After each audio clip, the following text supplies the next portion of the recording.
एक बड़ी खबर मेरठ से, जहां से राहत वाली खबर आप कह सकते हैं।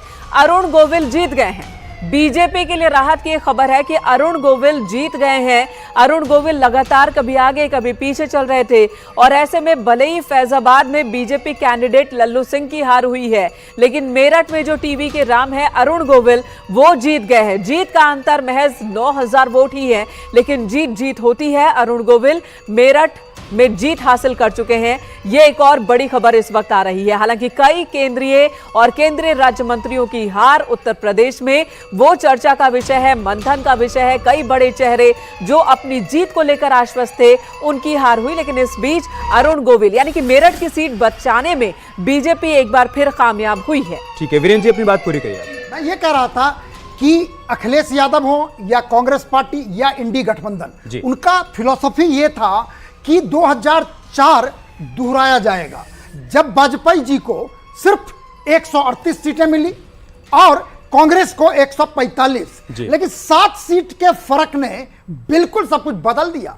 अब वाजपेयी जी प्रधानमंत्री नहीं बन पाए, तो कांग्रेस और उनके गठबंधन को यही उम्मीद था कि बीजेपी से थोड़ा मोड़ा ज्यादा हमें मिल जाएगा। ऐसा हुआ नहीं। लेकिन अब सवाल है कि उनको इतना नंबर मिला है कि सरकार को दबाव में बना सकते हैं। लेकिन याद रखिएगा कि सपा और कांग्रेस या बसपा पहले भी साथ रह चुके हैं और फिर जुदा भी हुए हैं। तो यह कहना मुश्किल है कि राहुल गांधी और अखिलेश यादव सदा के लिए एक साथ हो गए। असल में हार के बाद कई बार गठबंधन की जो गांठ है वो खुल जाती है, लेकिन जीत के बाद गांठ और मजबूत हो जाती है।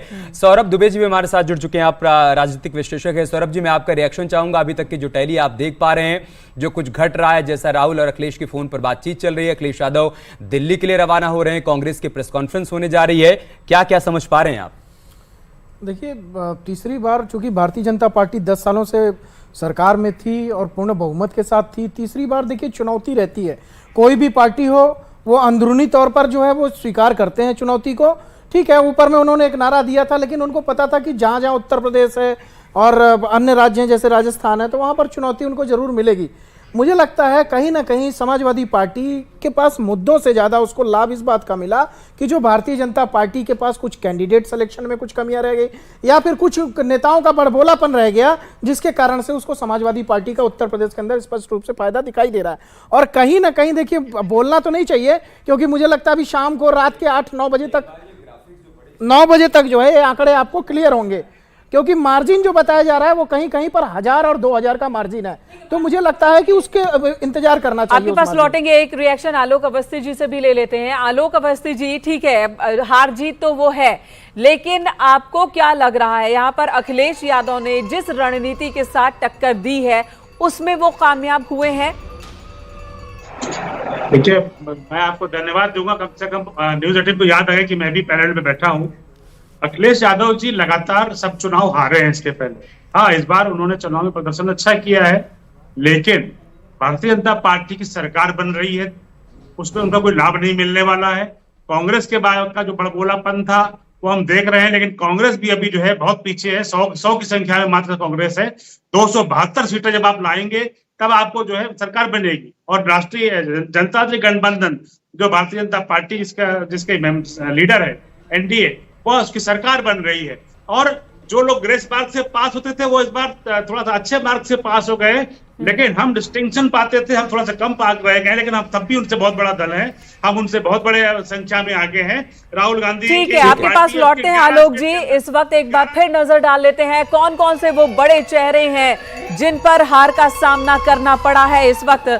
बीजेपी की बात खासकर कर ले, कौन कौन से वो केंद्रीय मंत्री हैं उत्तर प्रदेश के वो बड़े चेहरे हम आपके सामने रख रहे हैं। अजय मिश्रा टेनी जो कि खीरी सीट से हार गए हैं, वो केंद्रीय गृह राज्य मंत्री। महेंद्र नाथ पांडे चंदौली सीट से हार गए हैं। ये दूसरा बड़ा चेहरा बीजेपी का कौशल किशोर, वो भी केंद्रीय मंत्री, उनको भी हार का सामना करना पड़ा है। और कौन कौन से चेहरे आपको दिखाते हैं? 4 केंद्रीय मंत्री, स्मृति ईरानी जिनकी हार हुई है अमेठी में, यूपी में 4 केंद्रीय मंत्रियों की हार हुई है। अजय मिश्रा टेनी, इनकी भी हार हुई है, इन्हें भी जनता ने जिताया नहीं इस बार। महेंद्र नाथ पांडे, इनकी भी हार हुई है, जनता ने इन पर भी भरोसा नहीं किया। और कौशल किशोर बहुत आश्वस्त लग रहे थे कि ये तो जीतेंगे ही, लेकिन कौशल किशोर भी अपनी सीट बचा नहीं पाए हैं। ये 4 चेहरे इस वक्त आपके सामने टीवी स्क्रीन पर। स्मृति ईरानी, कैलाश चौधरी, आरके सिंह, अजय मिश्रा टेनी, ये सारे बड़े चेहरे जो कि केंद्रीय मंत्रिमंडल का हिस्सा किसी न किसी रूप में उनको इस चुनाव में हार का सामना करना पड़ा है। तो जाहिर सी बात है कि हार के बाद चिंतन मंथन का दौर चलेगा, आकलन अवलोकन किया जाएगा, एनालिसिस किया जाएगा कि कहां पर हमसे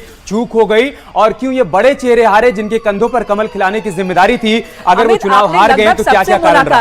आपने लगभग सबसे मुलाकात की थी, सबके क्षेत्र में आप गए थे। स्मृति, चलिए कौन कौन जीते हैं ये भी एक बार दिखा लेते हैं, फिर इस पर आगे डिस्कशन करेंगे, चर्चा करेंगे, एक एक चेहरे पर हम विचार करेंगे। लेकिन ये देखिए, उत्तर प्रदेश वाराणसी, प्रधानमंत्री नरेंद्र मोदी तीसरी बार और वो जीत हासिल की उन्होंने। अजय राय कांग्रेस और INDIA के उम्मीदवार थे, उन्हें हार हुई है। 1,53,000 वोटों से जीते हैं पीएम। साक्षी महाराज, एक दूसरा बड़ा नाम, साक्षी महाराज उन्नाव सीट से उन्होंने जीत दर्ज की है, अन्नू टंडन को हराया है। लेकिन बड़ी बात है कि साक्षी महाराज की हार जीत का जो अंतर था 2019 में मेनका, वो 4 लाख वोटों का था और इस बार महज 30,000 वोटों से साक्षी महाराज ने जीत दर्ज की है। तो ये भी वहां पर आकलन करने का विषय है कि ये मार्जिन इतना कम कैसे हुआ। और रायबरेली, दिनेश प्रताप सिंह हार गए हैं, जीते हैं राहुल गांधी और बड़े वोटों के अंतर से जीते हैं राहुल गांधी। रायबरेली में आखिरी मोमेंट में आकर उन्हें कैंडिडेट अनाउंस किया गया और उन्होंने चुनाव जीता है। किशोरी लाल जीत गए हैं, एक बहुत बड़ा सेटबैक। अमेठी में स्मृति ईरानी हारी है, तो सिर्फ स्मृति ईरानी नहीं हारी है, एक केंद्रीय मंत्री की हार हुई है कांग्रेस के एक ऐसे नेता से जिसे लेकर बार बार बीजेपी कह रही थी कि वो बहुत बड़े नेता नहीं है, वो तो सिर्फ सोनिया गांधी के प्रतिनिधि रहे हैं, इसलिए उन्हें यहां भेज दिया गया है और बहुत बड़े नेता नहीं है। लेकिन यहाँ पर स्थानीय होने का फायदा KL शर्मा को मिलता दिख रहा है। आलोक जी, आपकी शिकायत थी कि आपको न्यूज 18 ने याद रखा, मतलब बहुत देर तक हम आपके पास आ नहीं पाए थे, ब्रेकिंग आती रही, आपके प्रत्याशी जीतते रहे या हारते रहे, इस वजह से हम आपके पास आ नहीं पाए। लेकिन मैं आपके पास आ रहा हूं।